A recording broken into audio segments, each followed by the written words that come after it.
A very good evening and a warm welcome to State of Business on Art Television. I'm Mariam Vijayaratna. Let's look at the headlines first. Growth of economic issue is linked to ethnic issues, stresses the President. Central Bank warns of cryptocurrency usage.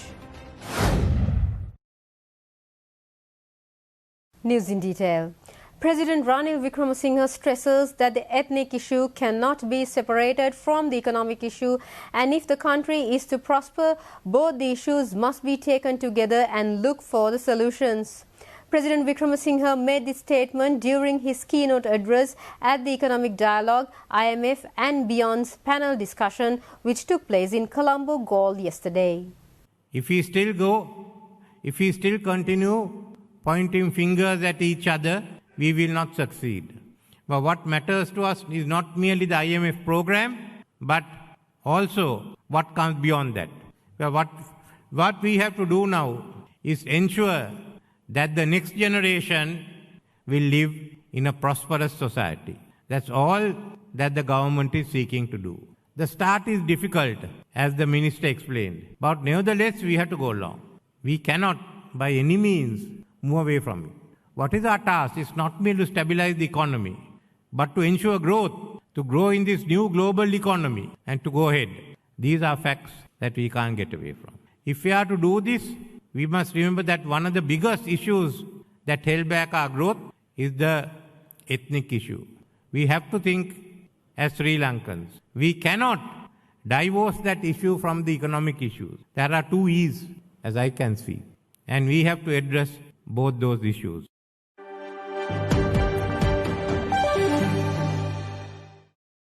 The Central Bank of Sri Lanka has again warned Sri Lankans on the use of cryptocurrency, adding that cryptocurrencies are not considered as legal tender in Sri Lanka. Central Bank stressed that there are no regulatory safeguards relating to their usage in the country. Central Bank in a statement announced that cryptocurrency operates through informal channels and therefore it does not contribute to the national economy and can also cause a loss of valuable foreign currency to the country. The central bank said that these scams include deceiving individuals and obtaining money from them with the promise of providing a high return by investing money in cryptocurrency, as well as deceiving individuals to invest in fraudulent cryptocurrency projects. It also added that such scams circumvent traditional regulatory and legal protection mechanisms, resulting in individuals losing their hard-earned money. Central explained that cryptocurrency is a type of virtual currency that is generated by private entities and not by a monetary authority of a country.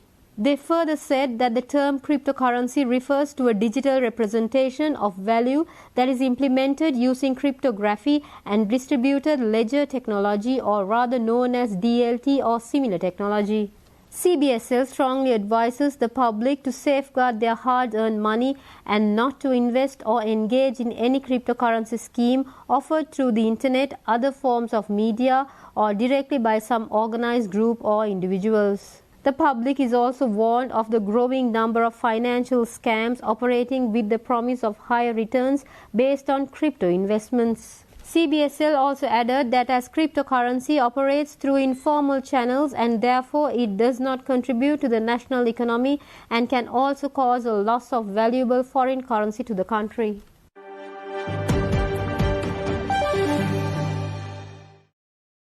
Government yesterday assures that the country's economy has already shown some encouraging stabilization signs, with year-on-year inflation slowing down and earnings from tourism rebounding to more standard levels.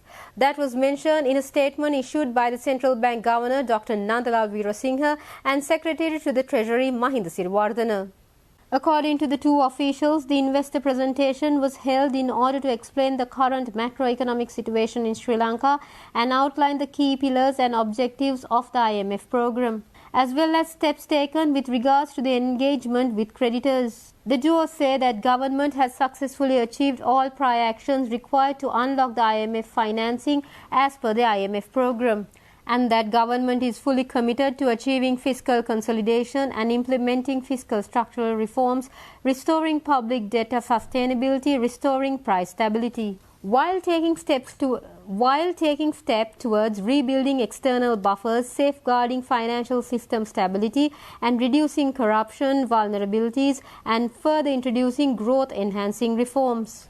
The statement further mentioned that Sri Lankan government's aim is to enhance the existing social safety networks to protect the most vulnerable in the society.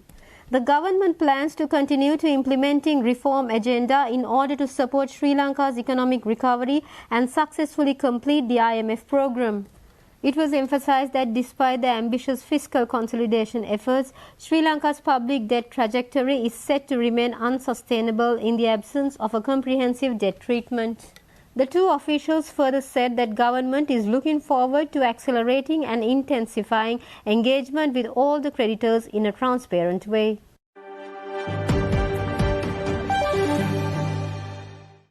Stay tuned, we'll be right back after this short commercial break.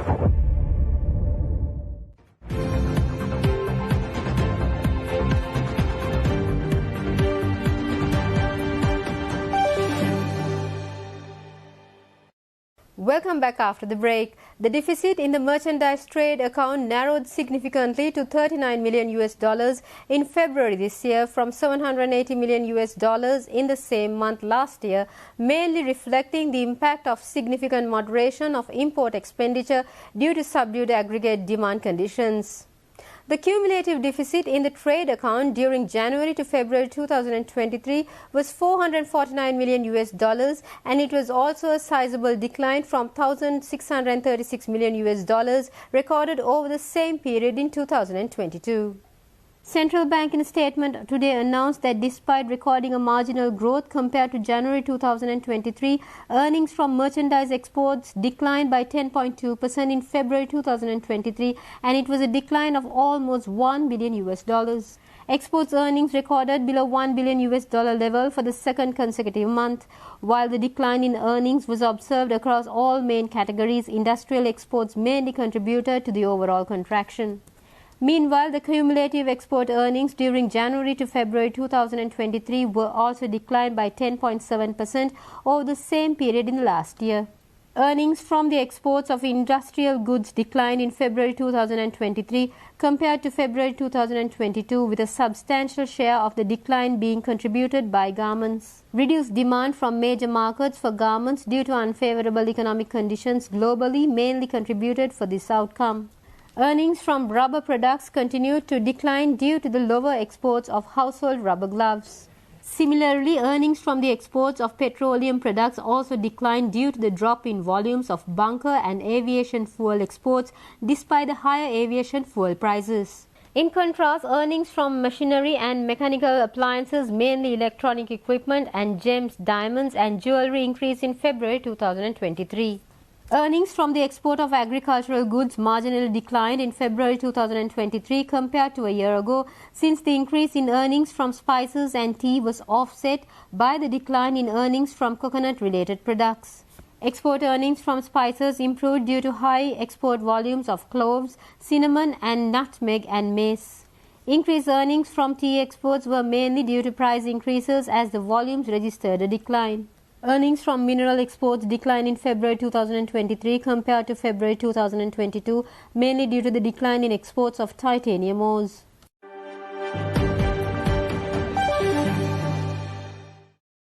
Now, Lanka Medicare Private Limited, one of Sri Lanka's leading healthcare providers, announced the opening of its new building in Negombo last Tuesday. Now, Lanka Medicare Chairman Harshit Dharmadasa assured that with the new facility at Negombo is a testament to their commitment to providing world-class healthcare services to the people of Sri Lanka. Now Loco Medicare, which was incorporated at the center of Negombo almost 9 years ago, has established itself a trusted name in healthcare in Sri Lanka. Now Loco Medicare has already successfully performed 5,000 deliveries and over 20,000 surgeries. The hospital provides consultations for more than 500 specialties and services and has 3 subsidiaries under its management. The new introduction, the 7-story facility, which is located in the heart of the Negombo city, boasts modern and state-of-the-art technology and is well equipped to serve the healthcare needs of the local community. Now Loco Medicare opened its doors in November 2014 with 45 rooms and 24 channel rooms, and under the patronage of our chairman Harshit Dharmadasa, we have extended those services by 16 inpatient channel rooms with a very interactive and colorful pediatric unit, admission unit, and a general admission unit. We also offer a very well-stocked pharmacy and laboratory services, and an ophthalmology unit and a optical center. None of this would have been possible without the staff and the efforts of our staff. Our vision going forward is to continue our journey and to grow from strength to strength and to keep bringing more and more to the people of Negombo and to the nation of Sri Lanka in terms of medical services.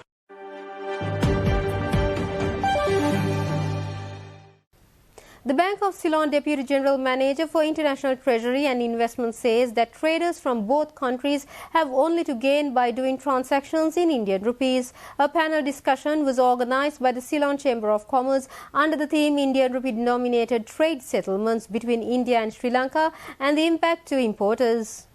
Joining the panel discussion, Bank of Ceylon Deputy General Manager of International Treasury and Investments RMN Jeevantha highlighted that traders from both countries are able to make over 50% savings in transaction costs by using INR. The Deputy General Manager said that the transaction charges would be quite high when you are sending money through New York or US accounts, with banking charges alone coming to about US dollars 30 to 35. However, if the transactions were to be done using INR, there won't be any charges of that sort, making it more cost-effective method. Further, he noted that Sri Lankan importers do not need to allocate margins for exchange rate fluctuations when trade is conducted in INR. He added that when Indian exporters are invoiced in INR, they are not exposed to any exchange risk, reason being exporters in India anyway conduct their business in INR. Further, he pointed out that same-day settlements have a distinct advantage in INR trade, as earlier same-day trade settlements were not possible under the Asian Clearing Union mechanism. According to the central bank, around 6 Sri Lankan banks have opened nostro accounts in India, and 10 more banks are in the process of opening nostro accounts to facilitate trade settlements in INR. Jeevantha noted that exporters and importers would get more competitive exchange rates moving forward. As of February, he noted that Bank of Ceylon performed around 180 transactions in INR in order to promote trade settlements in Indian rupees. He stressed that educating Indian exporters remains crucial.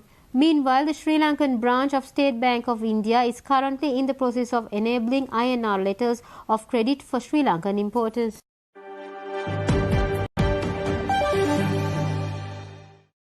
Stay tuned, we'll be right back with the stock updates.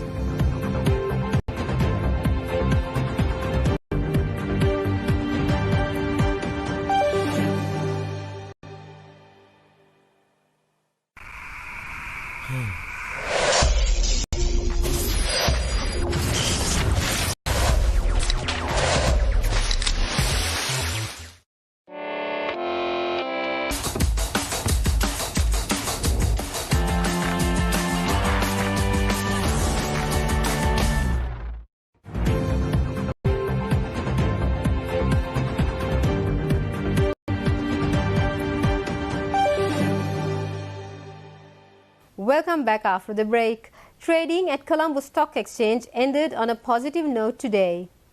The all-share price index gained 72.59 points to close at 9,301.09, and the S&P SL20 gained 18.57 points to close at 2,682.83.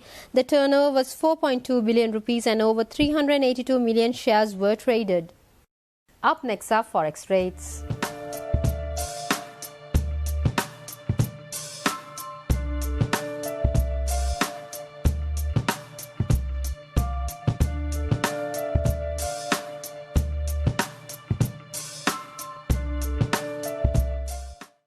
That's all we have for today. For this and more, subscribe to our channel on YouTube and follow us on Facebook.